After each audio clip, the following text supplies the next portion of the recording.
जय हिंद। मैं आर के विश्वा आप सभी का यूट्यूब चैनल में स्वागत करता हूं। दोस्तों, आगे बढ़ने से पहले आप सभी से निवेदन है कि आप सभी चैनल को लाइक, सब्सक्राइब तथा कमेंट करके ज़रूर बताएं अंत में कि आज की क्लासेस कैसी रही, क्योंकि आज की जो क्लासेस है बहुत ही महत्वपूर्ण टॉपिक को लेकर है। तो आइए शुरू करते हैं। आज का जो टॉपिक है शिक्षण के सिद्धांत, प्रिंसिपल ऑफ टीचिंग। जैसा कि हम सभी जानते हैं, शिक्षण एक बहुत ही जटिल प्रक्रिया है। शिक्षण एक जटिल प्रक्रिया है। इसका मूल उद्देश्य बालक के व्यवहार में परिवर्तन लाना है, यानी बालक के व्यवहार में बदलाव लाना है। इसके लिए समय समय पर अनेक शिक्षण विधियों, प्रविधियों इत्यादि का निर्माण शिक्षा मनोवैज्ञानिकों द्वारा किया जाता है।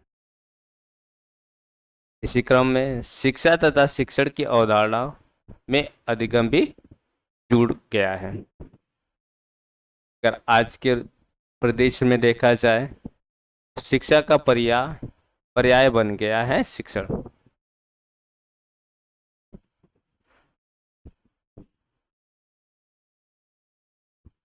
क्योंकि शिक्षण अधिगम संबंधित क्रियाएं हैं। संपूर्ण शिक्षा प्रणाली का केंद्र बिंदु अधिगम है। एक शिक्षक से यह उम्मीद की जाती है कि वह अपने शिक्षण को प्रभावशाली बनाने के लिए शिक्षण के सामान्य मनोवैज्ञानिक सिद्धांतों और शिक्षण सूत्रों का प्रयोग आवश्यकता अनुसार करे, जिसके आधार पर शिक्षण के सिद्धांतों को हम दो भागों में बांट सकते हैं, एक सामान्य सिद्धांत के रूप में और एक मनोवैज्ञानिक सिद्धांत के रूप में। शिक्षण के सिद्धांत को इस प्रकार स्पष्ट किया जा सकता है। जैसे शिक्षण के सिद्धांत एक सामान्य सिद्धांत के रूप में पहला जो सिद्धांत है, वास्तविक जीवन से संबंध का सिद्धांत। वास्तविक जीवन से संबंध का सिद्धांत, principle of living with actual differences, यानी वास्तविक जीवन से संबंध का सिद्धांत। शिक्षण को छात्रों की आवश्यकताओं और वास्तविक जीवन से संबंधित करना आवश्यक होता है, क्योंकि शिक्षण और जीवन में दूरी का अर्थ प्रवाहहीन अधिगम और उद्देश्यों को पूरा करने के लिए शिक्षण प्रक्रिया सामाजिक परिस्थितियों के अनुसार संपन्न करनी चाहिए। शिक्षण इस प्रकार से किया जाना चाहिए कि जो छात्र हैं उसके ज़रूरतों के अनुसार, उसकी आवश्यकताओं, रुचि, क्षमता और उसके जीवन से संबंधित हो, ताकि वो उसे समझने में आसान हो। दूसरा सिद्धांत है कि निश्चित उद्देश्य का सिद्धांत, principle of define definite objective, यानी डिफिनेट ऑब्जेक्टिव, निश्चित उद्देश्य का सिद्धांत। शिक्षण प्रक्रिया तब तक सफल नहीं हो सकती जब तक शिक्षण के उद्देश्यों की जानकारी नहीं हो जाती, यानी कि शिक्षण के उद्देश्यों की जब तक जानकारी नहीं होगी, शिक्षण प्रक्रिया सफल हो ही नहीं सकती। बिना उद्देश्य के शिक्षण या कोई भी कार्य उद्देश्यहीन हो तो उसका कोई मतलब नहीं होता है। इसी प्रकार शिक्षण का बिना उद्देश्य के शिक्षण संभव नहीं होता। कोई भी हम कार्य करते हैं किसी न किसी उद्देश्य को लेकर ही करते हैं। यह भी कहा गया है कि उद्देश्यहीन शिक्षण ठीक उसी प्रकार है जिस प्रकार से समुद्र में एक नाव का बिना लक्ष्य के चलना। उद्देश्यहीन शिक्षण ठीक उसी प्रकार है जिस प्रकार से समुद्र में एक नाव का बिना उद्देश्य के लक्ष्य चलना, बिना उद्देश्य के लक्ष्य पे चलना, यानी कि जिसका कोई लक्ष्य नहीं है, कोई जिसका कोई उद्देश्य नहीं है, उस पे चलना आगे व्यर्थ ही है, समय का बर्बादी है। तीसरा सिद्धांत जो है नियोजन का सिद्धांत, नियोजन का सिद्धांत, प्रिंसिपल ऑफ प्लानिंग। किसी भी कार्य की सफलता उसकी पूर्व नियोजित योजना के स्तर पर ही निर्भर करती है। कोई भी कार्य हो, कार्य को करने से पहले जब हम प्लान करते हैं, योजना बनाते हैं, तो उस कार्य को सफल या असफल होने में उसके पूर्व प्लानिंग ही बहुत ही महत्वपूर्ण निर्भर करती है। ठीक उसी प्रकार शिक्षक को चाहिए कि शिक्षण कार्य करने से पूर्व उसकी पूरी तरीके से योजनाबद्ध या आप कह सकते हैं कि उसकी पूरी योजना बना ले कि कब कहाँ पे किस तरीके से प्रस्तुत करनी है, कहाँ पे कैसी उदाहरण देना है, कहाँ पे समस्या आएंगी, उस समस्या का समाधान किस प्रकार से करेंगे, ये नियोजन के सिद्धांत के तहत। बाल केंद्रितता का सिद्धांत, बाल केंद्रितता का सिद्धांत का तात्पर्य यह है कि बालक के अनुसार, यानी कि बालक ही सेंटर में होगा, मुख्य बिंदु बालक होगा, बालक को ध्यान में रख के शिक्षण कार्य करना, क्योंकि बालक के व्यवहार में ही परिवर्तन लाना। शिक्षण का कार्य क्या है? बालक के व्यवहार में वांछित परिवर्तन लाना। बाल केंद्रित शिक्षण का अर्थ है यानी छात्रों की योग्यता आवश्यकताओं को ध्यान में रखकर शिक्षण क्रियाओं को नियोजित करना। क्लियर है? आप सभी से फिर से निवेदन है कि आप सभी चैनल को लाइक करें तथा उन सभी छात्रों तक जरूर पहुंचाए जो बीएड या डीएलएड में अध्ययनरत है। अगला सिद्धांत है सहसंबंध का सिद्धांत। सहसंबंध का सिद्धांत का अर्थ है कि जब कोई भी विषय पढ़ाया जाए उसका संबंध विभिन्न विषयों के साथ भी स्पष्ट किया जाए, क्योंकि एक विषय का दूसरे विषय के साथ संबंध स्थापित करने से, एक विषय का दूसरे विषयों के साथ संबंध स्थापित करने से विद्यार्थियों में अन्य विषयों की भी जानकारी मिल जाती है, क्योंकि सभी विषयों का एक दूसरे विषयों के साथ इंटरलिंक होता है। कोई ऐसा नहीं है कि एकदम पृथक रूप से ही एक विषय पढ़ाया जा सकता है, किसी न किसी रूप में अन्य विषयों के साथ भी वो इंटर कनेक्ट होता है या समन्वित होता है। तो इस प्रकार कोई भी एक विषय पढ़ाया जाए तो उसको अन्य विषयों के साथ संबंध स्थापित करके बताया जाए। अगला सिद्धांत है कि चयन का सिद्धांत, प्रिंसिपल ऑफ सिलेक्शन। इसके अंतर्गत जब कोई भी विषय के शिक्षक शिक्षण कार्य करता है, यानी किसी भी विषय का जब शिक्षक शिक्षण कार्य करता है तो उसके सामने दो तरह की बातें आती हैं। पहला, समय कितना है, दूसरा विषय वस्तु का विस्तार कितना है। जब एक शिक्षक क्लास में जाता है तो उसके पास पहली बात आता है कि हमारे पास समय कितना है, यानी 40 मिनट की घंटी है, 45 मिनट की घंटी है, और उस 40 या 45 मिनट के बाद यानी विषय वस्तु उस विषय वस्तु को कितना पढ़ा सकता है। ये दो बात आती थी उसके सामने।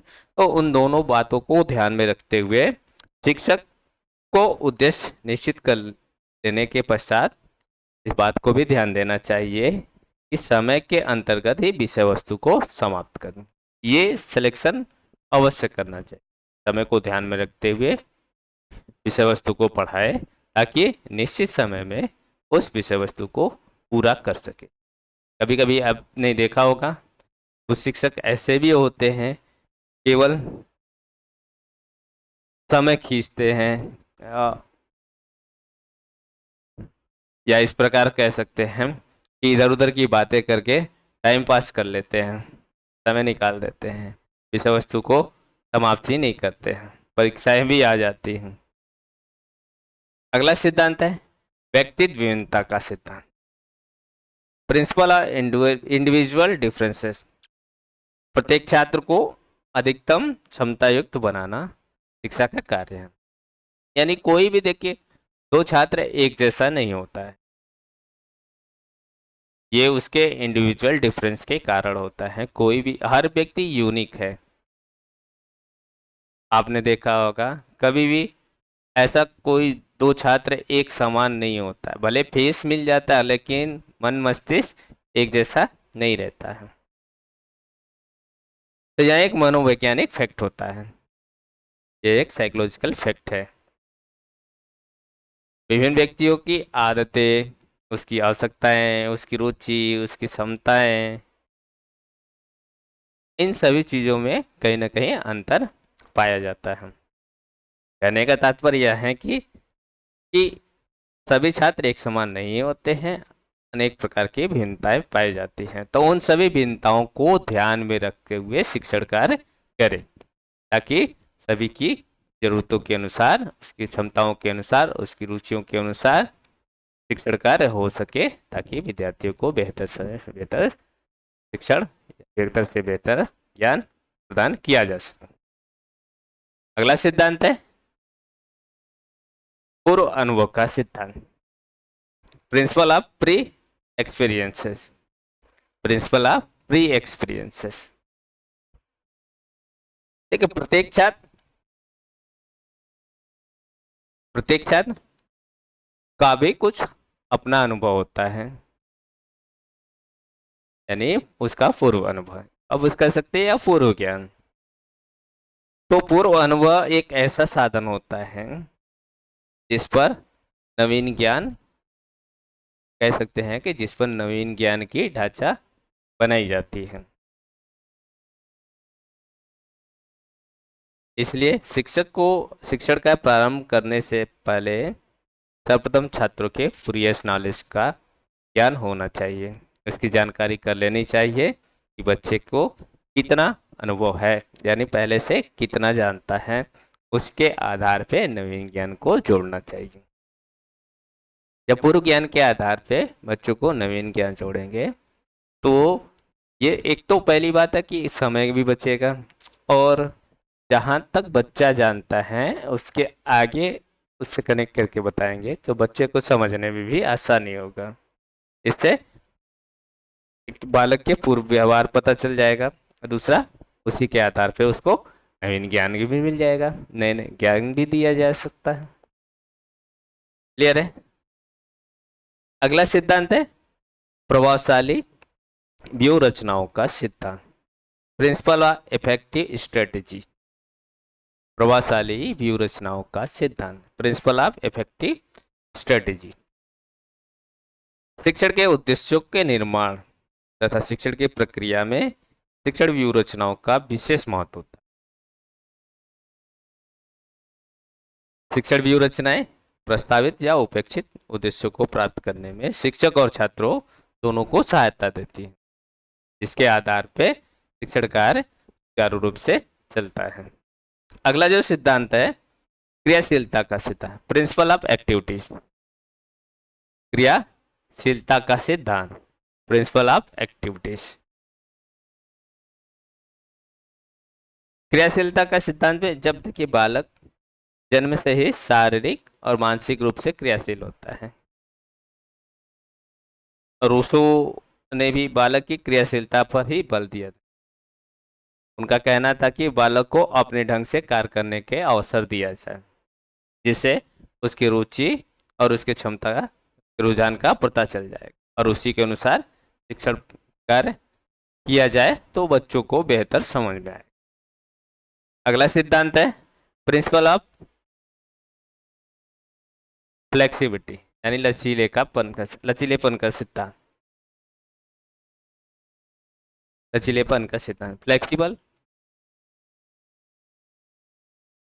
कोई भी सिद्धांत या नियम इस तरह कठोर नहीं बनाया चाहिए, उसमें फ्लेक्सिबिलिटी होनी चाहिए। जब जहाँ पे जैसी जरूरत हो उस आधार पे उसमें परिवर्तन कर लिया जाए, किया जा सके। छात्रों की आवश्यकता, उसकी रुचि, उसकी क्षमता, उसके लेवल के आधार पे जब जहाँ पे जैसे जरूरत हो तो वहाँ पे उसको परिवर्तन किया जा सकता है। यानी विषय वस्तु की कठोरता के आधार पे भी परिवर्तन किया जा सकता है, विषय वस्तु की सरलता के आधार पे, जहाँ पे जब जैसी जरूरत हो सुविधा अनुसार छात्रों की विभिन्न स्वरूपों में प्रस्तुत करना चाहिए, ताकि छात्रों को सुविधा अनुसार जानकारी प्राप्त हो सके। क्लियर है? अगला है उपचारात्मक शिक्षण का सिद्धांत। उपचारात्मक शिक्षण का सिद्धांत, प्रिंसिपल ऑफ रिमीडियल टीचिंग। शिक्षक अपने जो भी छात्र हैं, छात्रों की कमियां कमजोरियों, तो उसकी त्रुटियों, उसकी गलतियों को पता लगाकर उपचारात्मक सिद्धांत के माध्यम से ये पता लगाता है कि उसकी कमियां कहाँ हैं, कमजोरियां कहाँ हैं, उसकी गलतियां कहाँ हैं। जब ये उपचारात्मक शिक्षण सिद्धांत का प्रयोग करता है तो शिक्षक को ये पता चलता है।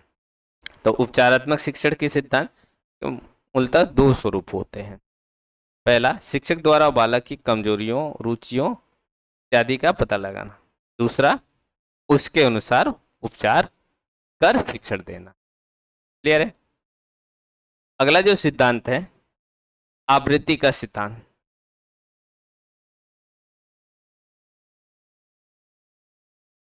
आवृत्ति का सिद्धांत, प्रिंसिपल ऑफ रिपीटेशन। रिपीटेशन यानी पुनरावृत्ति। यह एक मनोवैज्ञानिक फैक्ट है, आप कह सकते ही यह एक साइकोलॉजिकल फैक्ट है कि जो भी ज्ञान हम अर्जित करते हैं उस ज्ञान की बार बार आवृत्ति होती है या पुनरावृत्ति होती है। इससे हमारी क्या होता है, या कह सकते हैं छात्रों की जो स्मृति शक्ति होती है वो स्ट्रांग होती है, मजबूत होती है। जब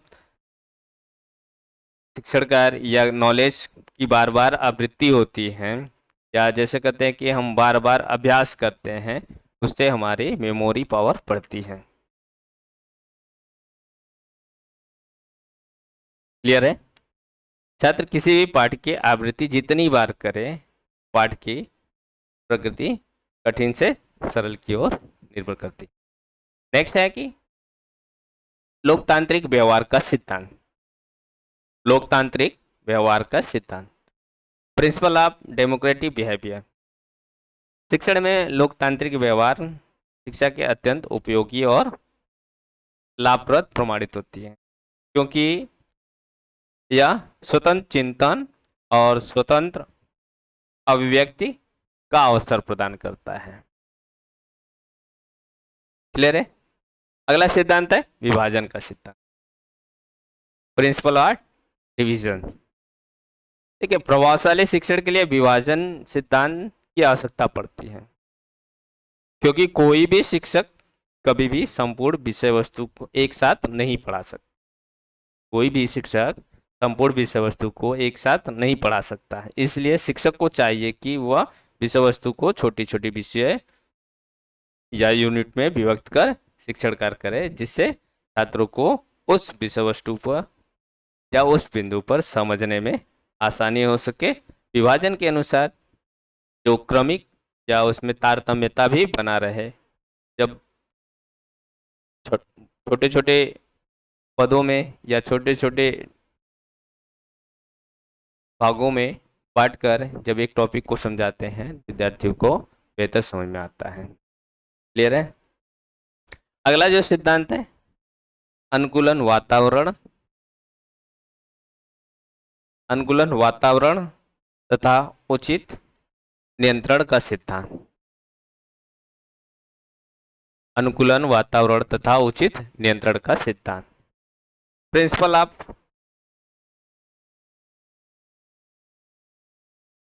of conducive environment and proper control. ठीक है, प्रभावशाली शिक्षण के लिए अनुकूल वातावरण एवं उचित नियंत्रण की आवश्यकता होती है, क्योंकि इसमें उपयुक्त जो कमरे होते हैं, भवन, कक्षा कक्ष, प्रकाश, हवा, पानी, बैठने की व्यवस्था, कक्षा कक्ष में अंतःक्रिया, अनुशासन, इन सभी चीजों पर अधिगम का प्रभाव, ये सारी चीजें अधिगम को प्रभावित करते हैं। इन सब के लिए आवश्यक है कि शिक्षा के प्रत्येक क्षेत्र में धनात्मक सोच तथा नियंत्रण हो, तभी अधिगम अधिकतम संभव हो सकेगा। क्लियर है। अगला जो सिद्धांत है सक्रिय सहयोग का सिद्धांत, प्रिंसिपल ऑफ एक्टिव पार्टिसिपेशन। शिक्षण प्रक्रिया में शिक्षक और छात्रों के मध्य जो अंतःक्रिया होती है, क्योंकि दोनों के सक्रिय सहयोग से यह संभव हो पाता है। दोनों के सक्रिय सहयोग से ही शिक्षण अधिगम प्रक्रिया हो सकती है। शिक्षक को चाहिए कि छात्रों के मूल प्रवृत्तियां और उसकी इंद्रिय संवेदनाओं को अधिक से अधिक प्रयोग करें। प्रत्येक सैद्धांतिक ज्ञान को प्रयोगात्मक पक्ष में भी प्रस्तुत करें। छात्रों को स्वयं करके सीखने के अवसर प्रदान करें। जब छात्र स्वयं करके सीखेंगे तो वो ज़्यादा अस्थायी सीखेंगे, वो उनका ज्ञान ज़्यादा समय के लिए अस्थायी होगा। जब खुद करके सीखेंगे तो वो परमानेंट उसके बिहेवियर में चेंजिंग आ जाए। ले रहे अगला जो सिद्धांत है प्रतिपुष्टि एवं पुनर्वलन का सिद्धांत, principle of feedback and reinforcement. Principle of feedback and reinforcement शिक्षण का यह महत्वपूर्ण सिद्धांत है।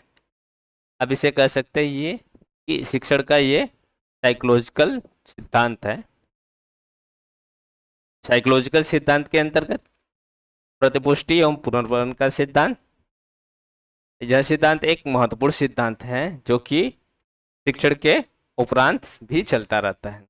इसमें बालक के मानसिक रूप से बात हेतु प्रोत्साहित किया जाता है कि वो सही उत्तर तक पहुंच सके। जब बच्चों को प्रतिपुष्टि और पुनर्वलन प्रदान किया जाता है तो बच्चे को प्रोत्साहन मिलता है और वो सही अनुक्रिया करने के लिए हमेशा तत्पर रहता है। अगला सिद्धांत है अप्रेरणा एवं रुचि का सिद्धांत, principle of motivation and interest. शिक्षण का सिद्धांत मनोवैज्ञानिक के आधार पर इसको कह सकते हैं कि यह एक मेरुदंड, यानी कि यह जो सिद्धांत है रीढ़ की हड्डी मानी जाती है। ये जो मनोवैज्ञानिक सिद्धांत है अप्रेरणा और रुचि का सिद्धांत शिक्षण और अधिगम की प्रक्रिया में छात्र को विषय वस्तु के प्रति उत्प्रेरित करना चाहिए, मोटिवेट करना चाहिए ताकि उसमें रुचि उत्पन्न हो सके। शिक्षक को चाहिए कि अधिक से अधिक बच्चों को प्रेरित करे ताकि उनमें रुचि उत्पन्न हो सके किसी भी विषय को प्रति और किसी भी कार्यों के प्रति। तब बच्चे उस कार्य को करने में प्रोत्साहित रहेंगे, हमेशा उस कार्य को करने के लिए आगे आएंगे। अगला जो सिद्धांत है सहानुभूति एवं सहयोग का सिद्धांत, principle of sympathy and cooperation. शिक्षक सहानुभूति और सहयोग के सिद्धांत का पालन करके छात्रों को कई प्रकार के मूल्यों का विकास कर सकता है तथा कठिनाइयों को दूर करने में सहायक हो सकता है। शिक्षक और छात्र परस्पर एक दूसरे को समझते हैं। क्लियर है। शिक्षक छात्रों को के साथ सक्रिय सहानुभूति सहयोग रखते हुए उन्हें उनकी कठिनाइयों या मुश्किलों को सरल करके या सरल बनाकर उन्हें अधिक से अधिक प्रोत्साहन तथा सुझाव दे ताकि वो एक का मोटिवेशनल वातावरण निर्माण कर सके जिससे विद्यार्थी अधिक से अधिक कार्य करने के लिए तत्पर रहे। नेक्स्ट सिद्धांत जो है अगला जो सिद्धांत है वो सिद्धांत है तत्परता का सिद्धांत। तत्परता का सिद्धांत, प्रिंसिपल ऑफ रेडनेस। इस सिद्धांत का प्रमुख आधार बालक को सीखने के लिए उपयुक्त परिपक्वता है, यानी कि ये सिद्धांत जो है तत्परता, इस सिद्धांत के माध्यम से बच्चे हमेशा किसी भी कार्य को सीखने के लिए हमेशा तत्पर रहते हैं। मानसिक तत्परता के अभाव में अगर जो बच्चों का जो मानसिक तत्परता है उसका अभाव होगा तो किसी कार्य को नहीं सीख पाएगा। देखिए कोई भी कार्य तभी हम सीख सकते हैं जब हम उस कार्य को करने के लिए तत्पर हों। तो शिक्षक को चाहिए इस सिद्धांत के माध्यम से कि बच्चों को हमेशा कार्य करने के लिए तत्परता बनाए रखे, यानी उसमें सक्रियता बनाए रखे। जब तक तत्पर नहीं होगा तब तक किसी कार्य को सीख नहीं पाएगा। अगला सिद्धांत है समूह गति शास्त्र का सिद्धांत। समूह गति शास्त्र का सिद्धांत, मनोवैज्ञानिकों का कहना है कि छात्र समूह में अच्छी तरीके से सीख, जो छात्रों का जो समूह होता है, समूह में छात्र अच्छी तरीके से सीखते हैं। शिक्षक को शिक्षण करते समय इस बात का ध्यान रखना चाहिए कि वह किसी भी एक छात्र को शिक्षण नहीं कर पा रहा है तो उसे पूरे समूह समूह के लिए कार्य, जब मान लीजिए कोई एक शिक्षक एक छात्र के लिए शिक्षण नहीं कर पा रहा है, नहीं कर रहा है, तो वह पूरे समूह के लिए शिक्षण कार्य कर रहा है। इसलिए उसमें समूह गत्यात्मकता की मानसिकता की आवश्यकता होनी चाहिए हमेशा, क्योंकि कोई भी शिक्षक जो होता है किसी व्यक्ति विशेष के लिए शिक्षण कार्य नहीं कर रहा है, वो पूरे क्लास के लिए कार्य करता है। तो इसलिए यह हमेशा शिक्षक को ध्यान में रखना चाहिए कि किसी पार्टिकुलर व्यक्ति या पार्टिकुलर छात्र विशेष के लिए आप शिक्षण कार्य नहीं कर रहे हैं, पूरे समूह के लिए यानी पूरे क्लास के लिए एक शिक्षक। इसलिए शिक्षक के अंदर समूह गत्यात्मकता और मानसिकता अवश्य होनी चाहिए। अगला जो सिद्धांत है स्व अधिगम का सिद्धांत। स्व अधिगम का सिद्धांत, शिक्षक को चाहिए कि बच्चों में ऐसे हैबिट का निर्माण करे या अच्छी ऐसी आदतों का निर्माण करे जिससे बालक में स्व अध्ययन करने का आदत बन सके। अगला जो सिद्धांत है ज्ञानेंद्रिय प्रशिक्षण का सिद्धांत। ज्ञानेंद्रिय प्रशिक्षण का सिद्धांत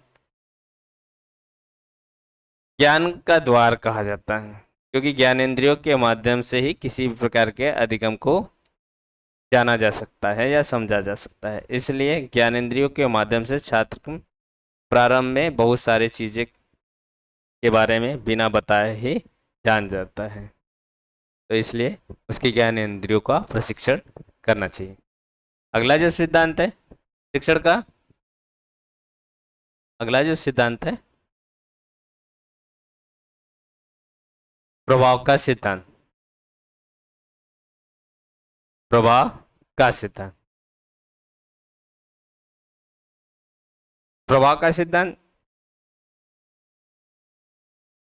इस सिद्धांत के में छात्रों की संतुष्टि और असंतुष्टि को देखने का प्रयास किया जाए।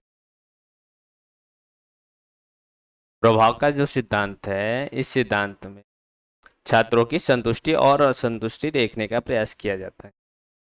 यदि छात्र अपने सीखने के कार्य से संतुष्ट रहता है तो छात्र के सीखने की प्रक्रिया धनात्मक पड़ता है। अगर वो संतुष्ट रहता है तो उसकी सीखने की प्रक्रिया पर धनात्मक प्रभाव पड़ता है। छात्र उस कार्य को करने के लिए अधिक रुचि लेने लगता है। यदि इसके विपरीत होता है तो उस पर नकारात्मक प्रभाव पड़ता है और छात्र उस कार्य को करने के लिए रुचि नहीं लेता है। क्लियर है? तो शिक्षक को चाहिए कि उसके समस्याओं को पता लगाए और पता लगाकर उसका दूर करे और उस पर हमेशा शिक्षण कार्य ऐसा करे कि छात्रों पर धनात्मक प्रभाव पड़े, छात्र अधिक उत्साह के साथ सीखने में रुचि ले। अगला जो सिद्धांत है परिवर्तन विश्राम मनोरंजन का सिद्धांत। इस सिद्धांत के अंतर्गत शिक्षण कार्य जब लंबा होने लगता है तो छात्रों को थकान हो जाती है, तो इसलिए समय समय पे परिवर्तन करते रहना चाहिए, क्योंकि छात्रों की रुचि, उसकी ज़रूरतें, उसकी क्षमताओं के अनुसार जब शिक्षक शिक्षण कार्य करता है तो बच्चे को भी आनंद आता है सीखने में। समय समय पे उसमें मनोरंजन या ऐसे एग्जाम्पल प्रस्तुत करें जिससे बच्चों का मनोरंजन भी हो सके, उससे बोरिंग ना समझ आए, बोरिंग ना लगे।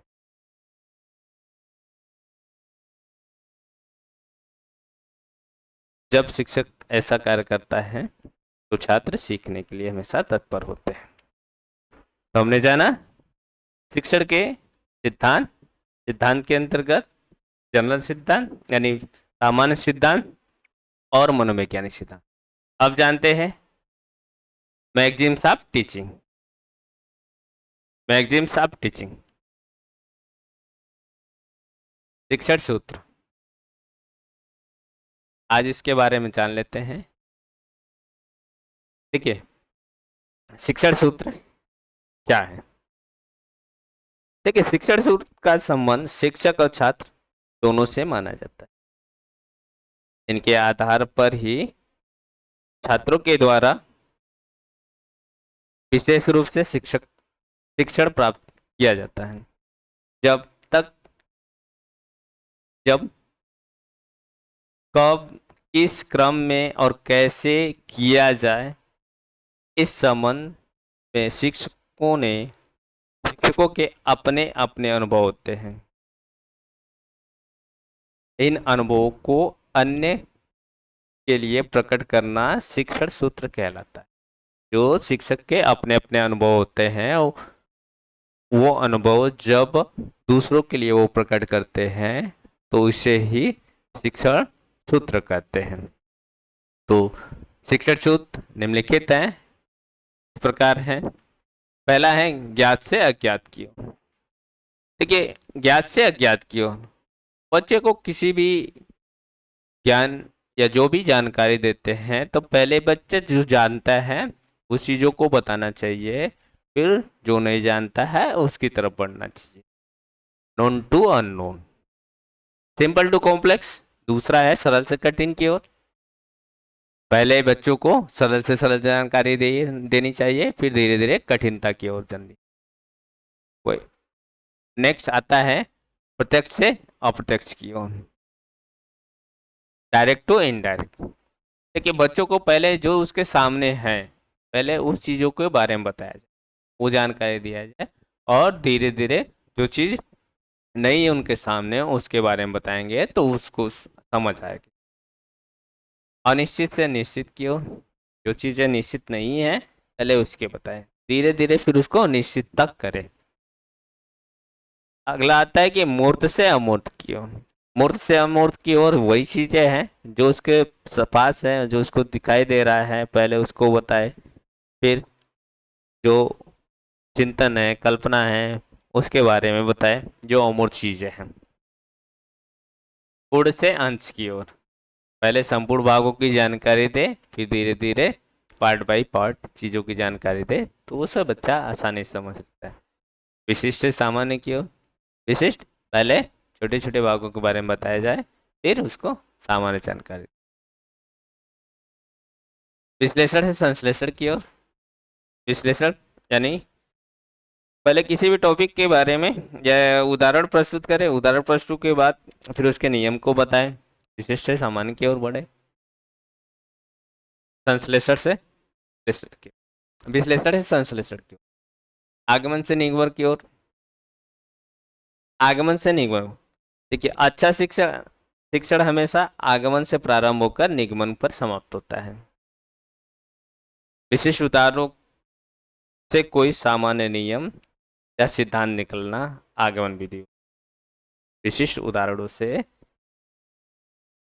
कोई सामान्य नियम या सिद्धांत निकालना आगमन कहलाता। वही निगमन, नियम से उदाहरण की ओर बढ़ना निगमन कहलाता। मनोवैज्ञानिक से तर्क संगत की ओर, अगला जो सूत्र है मनोवैज्ञानिक से तर्क संगत। शिक्षण प्रक्रिया मनोवैज्ञानिक सिद्धांतों के आधार पर ही की जानी चाहिए, क्योंकि आज छात्रों के मनोवैज्ञानिक विधियों के आधार पर उनके स्तर के अनुसार शिक्षण प्रदान करना आसान होता है, फिर धीरे धीरे तर्क संगत की ओर बढ़ते रहे।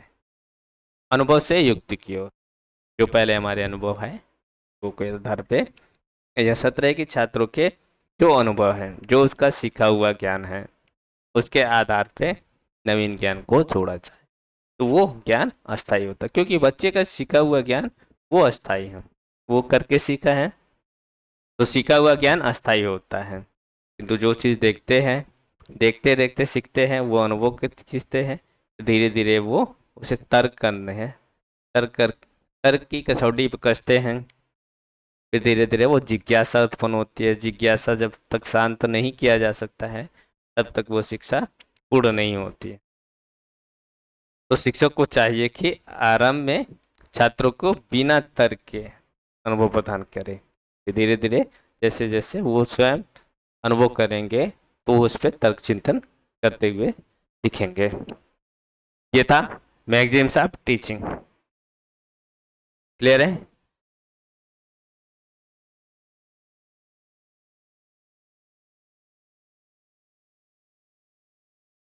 आप सभी से फिर से रिक्वेस्ट है कि आप सभी इस चैनल को लाइक करें,